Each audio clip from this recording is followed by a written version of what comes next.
آزاد کشمیر سے کچھ اچھی خبریں نہیں ہیں، تاہم مسلم لیگ نون کے لیے اطمینان ہی نہیں بلکہ شادمانی کی خبر ہے، کیونکہ وہاں پہ جس طرح سے انتخابات ہوئے ہیں، مریم نواز شریف صاحبہ کی طرف سے جو بسیں بھجوائی گئی تھی، انہوں نے اپنا رنگ جمایا، اپنا رنگ دکھایا۔ وہاں پہ مسلم لیگ نون کے حصے میں آئی ہیں 8 نشستیں، جبکہ 13 میں سے 5 نشستیں بلاول بھٹو زرداری کی پیپلز پارٹی جیت گئی ہے۔ دوسری طرف علیم خان کی پارٹی بھی پورے جوش و خروش کے ساتھ، پوری طاقت اور مضبوطی کے ساتھ وہاں پہ حصہ لے رہی تھی، لیکن ان کے حصے میں ایک بھی سیٹ نہیں آئی۔ تاہم ان کے امیدوار پر مقدمہ درج کیا گیا ہے، شاید اس کو گرفتار بھی کر لیا گیا ہے، کیونکہ اس نے 9 پولنگ اسٹیشنوں کو آگ لگا دی، اسی قسم میں کہ مجھے شاید لوگ ووٹ دینے کے لیے تیار نہیں ہیں۔ وہاں پہ آئی پی پی کی ایک بھی سیٹ نہیں ہے۔ مسلم لیگ کے حصے میں آئی ہیں 13 میں سے 8 نشستیں، جبکہ پیپلز پارٹی نے جیتی ہیں 5 نشستیں۔ جس نشست پر رولا ڈالا گیا تھا، رانا ثناء اللہ کی طرف سے کہا گیا تھا کہ یہاں پہ دھاندلی ہو رہی ہے، یہاں پہ پریزائڈنگ افسر اور پٹواری کو اٹھا لیا گیا ہے، وہ پیپلز پارٹی کے امیدوار کے گھر جا بیٹھا ہے، وہاں پہ جا کے وہ تھیلے لے گیا۔ تو وہاں پہ رانا ثناء اللہ کی طرف سے کہا گیا تھا کہ دوبارہ پولنگ کروائی جائے، دوبارہ الیکشن کروایا جائے۔ اس سیٹ سے پیپلز پارٹی کا امیدوار جیت گیا ہے۔ یہ الیکشن تو ہو گیا مسلم لیگ نون کی طرف سے جس طرح سے کامیابی کے دعوے کیے گئے تھے۔ آئندہ الیکشن 2 اگست کو ہوں گے اور اس کے بعد پھر 10 اگست کو الیکشن ہوں گے۔ یہ پہلا مرحلہ تھا جس میں مسلم لیگ نون کی طرف سے 8 نشستیں حاصل کی گئی ہیں۔ ہو سکتا ہے کہ اگلے 2 مراحل میں بھی مسلم لیگ نون اسی طرح سے صفایا کرتی ہوئی نظر آئے۔ تاہم پیپلز پارٹی کی طرف سے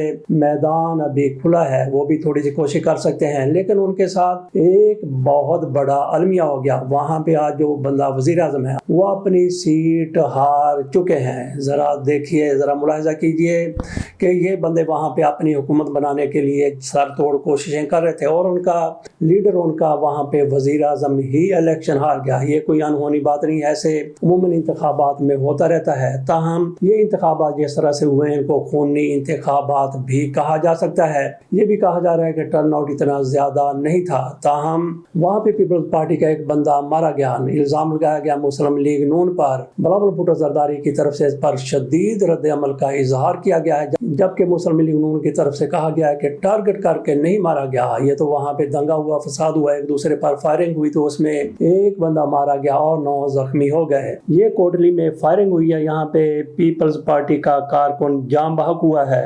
دھاندلی کے جو الزامات لگائے گئے ہیں اس کے تحت 2 پریزائڈنگ افسروں کو بھی گرفتار کیا گیا ہے۔ سہیل آفریدی صاحب کی طرف سے اعلان کیا گیا تھا کہ عمران خان کی رہائی کے لیے کسی بھی حد تک جائیں گے، جلسے کریں گے، جلوس کریں گے، مظاہرے کریں گے، احتجاج کریں گے۔ ساتھ ہی ان کی طرف سے ایک فورس بنانے کا بھی اعلان کیا گیا تھا۔ عمران خان رہائی فورس اس کا نام رکھا گیا تھا، بعد میں اس کا نام تبدیل کر دیا گیا۔ کوئی یہ معاملہ آئینی عدالت میں لے گیا، وہاں پہ ان کو طلب کر لیا گیا، تو انہوں نے آئینی عدالت میں جو جواب جمع کروایا ہے اس سے لگتا ہے کہ سہیل آفریدی توبہ کرتے ہوئے نظر آئے ہیں۔ وہاں پہ ان کی طرف سے کہا گیا کہ ایسی کوئی فورس نہیں بنا رہے، بانی پی ٹی آئی رہائی فورس کبھی قائم نہیں ہوئی۔ وزیر اعلیٰ کے پی کا جواب وفاقی آئینی عدالت میں جمع کروا دیا گیا۔ بانی پی ٹی آئی رہائی امن تحریک پرامن غیر مسلح اور رضاکارانہ ہے، کسی مسلح ڈھانچے یا نجی ملیشیا کا وجود نہیں، یہ سارا کچھ انہوں نے لکھ کے دیا۔ ان کے وکلاء کی طرف سے آئینی عدالت میں لکھ کے دے دیا گیا کہ ایسی کوئی تحریک نہیں، ایسی کوئی فورس نہیں ہے، یہ عمران خان کی رہائی کے لیے پرامن چلائی جانے والی ایک تحریک ہے۔ ان کی طرف سے کہا گیا ہے کہ آغاز کار ہی میں درخواست کو خارج کر دیا جائے، اس کو مسترد کر دیا جائے، اور عمران خان کی رہائی کے لیے چلائی جانے والی تحریک کو آئینی اور قانونی قرار دے دیا جائے۔ یہ کس سے مطالبہ کر رہے ہیں؟ امین الدین صاحب کی عدالت سے مطالبہ کر رہے ہیں کہ عمران خان کی رہائی کے لیے جو ہم تحریک چلا رہے ہیں اس کو پرامن آئینی اور قانونی طور پر قرار دے دیا جائے۔ ساتھ یہ بھی کہہ دیا کہ درخواست کو ابتدائی مرحلے میں ہی خارج کر دیا جائے۔ تو دیکھتے ہیں کہ ان کی خواہش وہاں سے پوری ہوتی ہے یا نہیں ہوتی۔ ان کو پتا تھا کہ یہ رہائی فورس کس لیے قائم کی گئی ہے، انہوں نے اگر نوٹس لیا ہے تو ایسے ہی نوٹس نے لیا کہ آپ کو ایسے سکا ہی جانے دیں۔ بہرحال سہیل آفریدی کی طرف سے وہاں پہ آخر کار یہ سارا کوئی لکھ کے دے دیا جائے گا کہ ہم کسی قسم کی کوئی تحریک نہیں چلا رہے، تشدد والی تحریک کا تو کوئی کہتا ہی نہیں ہے۔ یہ پرامن تحریک سے بھی آگے جا کے ہاتھ کھینچ لیں گے، واپس ہو جائیں گے، پسپائی اختیار کر لیں گے کہ ایسی تحریک بھی ہم نہیں چلا رہے۔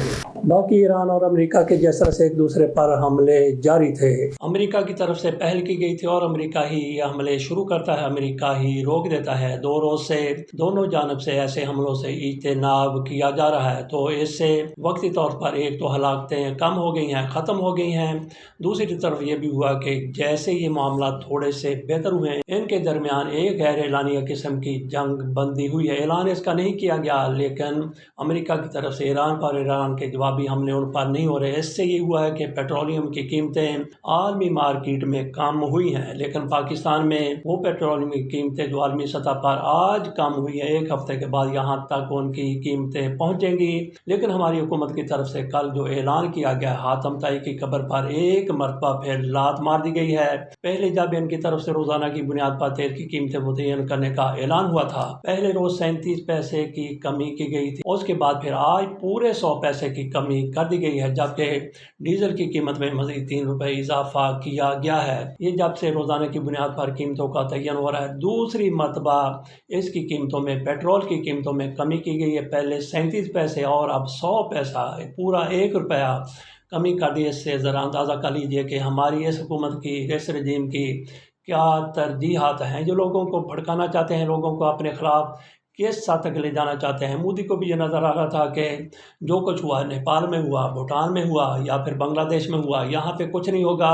مودی کو بھی کاکروچ پارٹی کی طرف سے جس طرح سے احتجاج کیا گیا، انہیں بھی گھٹنے ٹیکنے پڑے تھے۔ یہ سبق ہماری اس رجیم کو بھی حاصل کر لینا چاہیے کہ عوام کو آپ جتنا زیادہ دباتے چلے جائیں گے، بالآخر یہ لاوا پھٹے گا اور آپ کو بہا کے لے جائے گا۔ باقی نیتن یاہو صاحب، اسرائیل کے وزیر اعظم، وہ امریکہ کے دورے پر گئے ہیں، وہاں پہ واشنگٹن میں وہ صدر سے ملاقات کریں گے، ٹرمپ سے ملاقات کریں گے، ان کو کچھ لاوا لطفی بھی لگائیں گے۔ لاوا لطفی کا مطلب یہ ہے کہ بڑھا چڑھا کے کچھ باتیں ان کے سامنے رکھیں گے کہ ایران ہمارے ساتھ کیا کر رہا ہے۔ پہلے جب جنگ بندی ہوئی تھی، پاکستان کی کوششوں سے جنگ بندی ہو گئی، معاہدے کی طرف جا رہے تھے، تو انہی کو تکلیف ہوئی تھی، نیتن یاہو کو۔ یہ بار بار امریکہ سے کہتے تھے کہ ایران کو کسی طور بھی معاف نہیں کرنا، ایران نے ہمارا جو کہ تباہی کر دی، ایران ہمارے خلاف جو کچھ کر رہا ہے، اس پر کسی طرح بھی نرم ہاتھ نہیں رکھا جانا چاہیے۔ نہ رکھا جائے تو ٹرمپ کے شاید اس بہکاوے پر یا اس طرح سے انگیخت کرنے پر ٹرمپ نے ایران پر حملہ شروع کر دیا۔ اب بھی ہو سکتا ہے کہ جس طرح سے 2 روز سے صورتحال تھوڑی سی نارمل ہوئی ہے، وہاں جا کے یہ ایسی باتیں کرے کہ ایک مرتبہ پھر ٹرمپ حملوں کا سلسلہ شروع کر دے۔ دوسری طرف ممدانی نے جس طرح سے ان کے بارے میں، یاہو کے بارے میں کہا تھا کہ یہ بندہ جنگی مجرم ہے، اس کو نیو یارک آتا ہے، ان کو گرفتاری ہونی چاہیے، اس پر بھی یاہو کی طرف سے شدید رد عمل کا اظہار کیا گیا۔ انہوں نے کہا کہ یہ پورے نیو یارک کا میئر ہے، یہ ایک طبقے کی نہیں بلکہ پورے شہر کی، پورے علاقے کی نمائندگی کرتا ہے، تو کس طرح سے میری گرفتاری کی یہ بات کر سکتا ہے، کس طرح مجھے جنگی مجرم قرار دے سکتا ہے۔ یہ یاہو کی طرف سے کہا گیا، اور ممدانی کی طرف سے، زہران ممدانی کی طرف سے بالکل درست موقف اختیار کیا گیا تھا۔ عالمی عدالت کی طرف سے اس بندے کو مجرم قرار دیا گیا ہے، اس کی گرفتاری کے وارنٹ جاری ہو چکے ہیں، تو جہاں بھی ممکن ہو سکتا ہے اس کو گرفتار کیا جانا چاہیے۔ لیکن امریکہ چونکہ بڑا طاقتور ہے، اس لیے نہ صرف عالمی عدالت، وہ بے بسی کی تصویر بنی ہوئی، بلکہ اقوام متحدہ کو بھی امریکہ کی ایسی پالیسیوں نے بے بس کر کے رکھ دیا ہے۔ جب تک اقوام متحدہ اور عالمی عدالتیں خود مختار نہیں ہوتی، طاقتور نہیں ہوتی، تو عالمی سطح پر انہی کا تسلط رہے گا اور انصاف کا دور دور تک بھی نشان عالمی سطح پر امریکہ کی ایسی پالیسیوں کی وجہ سے نظر نہیں آئے گا۔ باقی رانا ثناءاللہ کی طرف سے جس طرح سے پیپلز پارٹی پر الزامات لگائے گئے تھے، ان کی طرف سے کہا گیا کہ یہ 15 سال سے سندھ میں حکومت میں ہے، ان کی طرف سے اس دوران 2.5-3 ارب دبئی میں منتقل کر دیے، یہ کشمیر میں جا کے ووٹیں مانگ رہے ہیں۔ ان کا ذرا ماضی دیکھیے، ان کی ذرا کرپشن دیکھیے کہ کس طرح یہ لوگ کرپشن کرتے ہیں۔ رانا ثناءاللہ کی طرف سے یہ پیپلز پارٹی پر الزام لگایا گیا اور پیپلز پارٹی نے بھی جواب میں الزام ان پر لگانا ہی تھا۔ شرجیل میمن اس پر بولے، دیگر بھی کئی لیڈر اس پر بولے۔ رانا ثناءاللہ کے خلاف پیپلز پارٹی کی طرف سے ظاہر ہے کہ بیان بازی ہونی ہی تھی، تو رانا ثناءاللہ کو پتہ نہیں کہ کس نے ان کو جھڑکا، کس نے ان کی دم پر پاؤں رکھ دیا۔ تو رانا ثناءاللہ صاحب کی طرف سے جس طرح سے سخت الزامات لگائے گئے تھے، 3 ارب کی کرپشن کی بات کی گئی تھی کہ یہ سندھ سے سارا پیسہ لوٹ کے، جو بھی ترقیاتی فنڈ تھے سارے کے سارے لوٹ کے یہ دبئی لے گئے ہیں، یہ ان کی طرف سے کہا گیا تھا۔